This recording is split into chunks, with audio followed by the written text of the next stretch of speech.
తీర్థయాత్ర చేసి వచ్చిన వాడికి నమస్కారం చేస్తే ఆయన చేసిన ఫలితంలో కొంత భాగం మీకు వస్తుంది, ఆయనకి తగ్గిపోయి కాదు, ఆయనకి అలా ఉండి మీకు వస్తుంది. పూర్ణ పుష్కళ, ఆయనకేం తగ్గిపోదు, తగ్గిపోకుండా మీకు ఇస్తారు.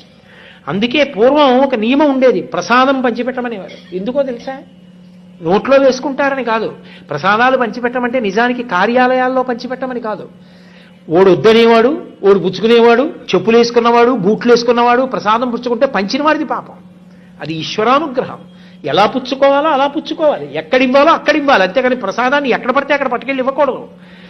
ఎవరు యోగ్యులో వారికి పిలిచి పిలిచి ఇవ్వాలి ప్రసాదాన్ని. ఎందుకో తెలుసా?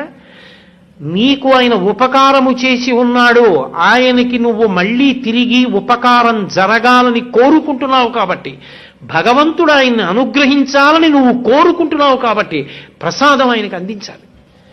అందుకు ప్రసాదం ఇచ్చేవారు. ప్రసాదం ఇస్తే పుచ్చేసుకుని నోట్లో వేసుకోవడం కాదు. ఎక్కడికి వెళ్ళొచ్చారంటే అయ్యా ఒక్క 5 నిమిషాలు. మనుచరిత్రలో వర్ణిస్తాడు అలసాని పెదన గారు. ఏ దేశములను వసించి తిరిమీరే ఏ గిరిలు చూచినారు ఏ పుణ్యతీర్థముల యందు గ్రుంకిడి తిరిగి అని అడుగుతాడు. ఎక్కడెక్కడ తిరిగారు ఏది చెప్పండి అని అడుగుతాడు. ఆ వచ్చినటువంటి ఆ యోగిని. ఆ పాదలేపనం ఉన్న కారణం చేత ఆయన అన్ని చోట్ల తిరిగి వస్తాడు. కాబట్టి అటువంటి స్థితిలో